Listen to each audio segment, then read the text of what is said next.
IPO stands for Initial Public Offering.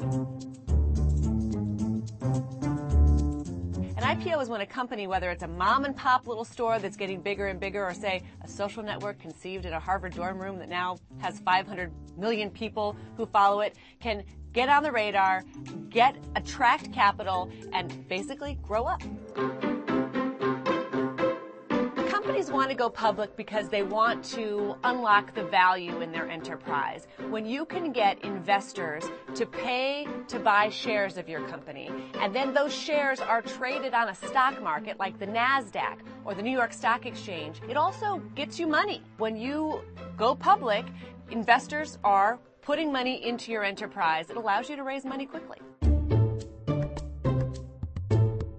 One of the downsides is when you are a public company, you are scrutinized by the government. You have to every quarter file your numbers, your balance sheet, to the Securities and Exchange Commission so that your investors and so that the markets can see exactly what you're doing. If you're a private company, you don't have that kind of scrutiny. You don't have investors selling their stakes in your company if you have one or two bad quarters. So that's one of the reasons why private companies like to stay private.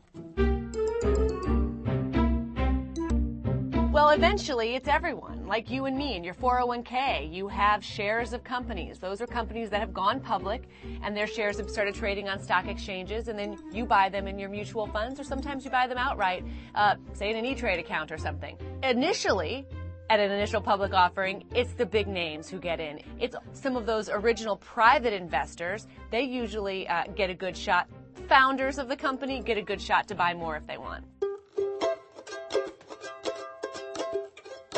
Facebook is the holy grail of IPOs. It would be probably the biggest tech company IPO in history. Facebook already has 500 different private investors, basically, and when you get to that level, that threshold, that's when the Securities and Exchange Commission says, okay, now you've got to open your books. Now you've got to file to become a public company. You're getting too big. The whole game is about when will Facebook go public, how much will the company be worth, and what will the share price be, and what does it say about how this company can make money and can grow going forward.